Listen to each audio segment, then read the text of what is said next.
विदेशी मुद्रा बचाने के लिए इलेक्ट्रिक इंडिया। नमस्कार दोस्तों, आज हम एक बहुत महत्वपूर्ण विषय के बारे में सामान्य तरीके से बात करते हैं। हमारे भारत में विदेशों से बहुत सारी चीजें आती हैं। उसके लिए हमारा पैसा भी विदेशों में जाता है। इनमें एक बड़ी चीज है पेट्रोल, डीजल और कच्चा तेल। तो सवाल है, इसे कैसे कम किया जा सकता है। मेरा विचार है कि हमारे देश में चलने वाले वाहनों को धीरे धीरे इलेक्ट्रिक वाहनों में बदल सकते हैं। कार, बाइक, ऑटो, बस, इन सभी वाहनों को एक ही दिन में बदलने की जरूरत नहीं है। धीरे धीरे बदलाव किया जा सकता है। सबसे पहले सरकारी बसों को इलेक्ट्रिक बसों में बदला जा सकता है।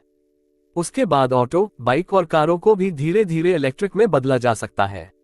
ऐसा करने से पेट्रोल और डीजल की जरूरत कम होगी और विदेशों से तेल खरीदने के लिए खर्च होने वाला पैसा भी कम हो सकता है। लेकिन यहाँ एक और सवाल आता है, इलेक्ट्रिक वाहनों के लिए बिजली कहाँ से आएगी। इसके लिए भी हमारे पास एक अच्छा रास्ता है। सोलर बिजली, विंड बिजली और बैटरी स्टोरेज, इनका बड़े पैमाने पर विकास किया जा सकता है। जहां संभव हो, हर घर में सोलर लगाया जा सकता है। दिन में सोलर से बिजली बनाई जा सकती है। जरूरत से ज्यादा बिजली को बैटरी में स्टोर किया जा सकता है और उसी बिजली का इस्तेमाल हमारे इलेक्ट्रिक वाहनों को चार्ज करने के लिए किया जा सकता है। यानी घर में सोलर बैटरी इलेक्ट्रिक व्हीकल, इस तरह एक पूरा एनर्जी सिस्टम बनाया जा सकता है। इतना ही नहीं, आज जो पेट्रोल बंक है, उन्हें भविष्य में एनर्जी स्टेशन में बदला जा सकता है। वहां केवल पेट्रोल और डीजल ही नहीं, बल्कि सोलर, बैटरी और फास्ट चार्जिंग की सुविधा भी हो सकती है। कार आए तो चार्ज कर सकते हैं, बस आए तो चार्ज कर सकते हैं, बाइक और ऑटो भी चार्ज कर सकते हैं। इससे एक नया उद्योग भी विकसित होगा। एक और महत्वपूर्ण बात है, सोलर पैनल भारत में ही ज्यादा से ज्यादा बनाना चाहिए। बैटरी भी भारत में ही बनानी चाहिए।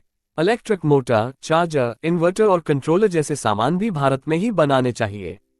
तभी हम केवल इलेक्ट्रिक वाहन खरीदने वाले देश नहीं, बल्कि इलेक्ट्रिक वाहन और उनके जरूरी सामान बनाने वाले देश बन सकते हैं।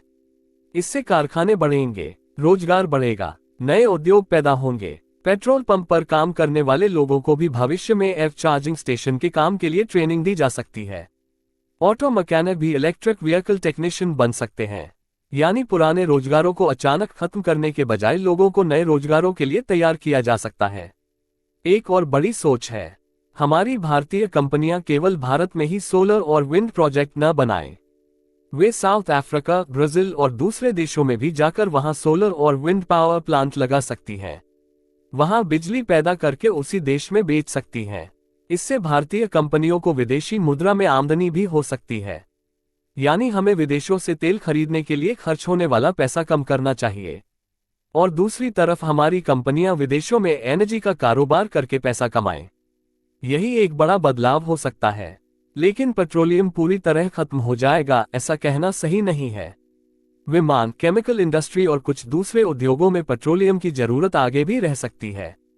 इसलिए पेट्रोलियम को एक ही दिन में बंद करना हमारा उद्देश्य नहीं है। जहां जरूरत नहीं है, वहां पेट्रोल और डीजल का इस्तेमाल कम करके इलेक्ट्रिक और रिन्यूएबल एनर्जी को बढ़ाना चाहिए। हमारे घर में सोलर, हमारे वाहन में इलेक्ट्रिक, हमारे देश में बैटरी मैन्युफैक्चरिंग, हमारे देश में सोलर मैन्युफैक्चरिंग, हमारे देश में चार्जिंग नेटवर्क। अगर ये सभी चीजें एक साथ विकसित होती हैं, तो भारत की विदेशी मुद्रा की जरूरत को कम करने, रोजगार बढ़ाने और नए उद्योग बनाने का एक बड़ा अवसर मिल सकता है। ये बदलाव एक दिन में नहीं होगा, लेकिन अगर इसे सही योजना के साथ धीरे धीरे किया जाए तो बहुत बड़ा बदलाव लाया जा सकता है। पेट्रोल और डीजल पर निर्भर भारत से इलेक्ट्रिक और सोलर पर आगे बढ़ने वाला भारत बने। अपने देश में ही बनाएंगे, अपने देश में ही रोजगार पैदा करेंगे, अपने देश का पैसा अपने देश में ही ज्यादा से ज्यादा चलाएंगे। भारत को एनर्जी के क्षेत्र में एक मजबूत देश बनाएंगे। Reason letter I, reason letter N, high voltage. अगर आपको यह विचार पसंद आया हो तो इस वीडियो को लाइक करें, शेयर करें और अपनी राय कमेंट में जरूर बताएं। तैयार एवं प्रस्तुत करता अनंत हराज सेल्वम।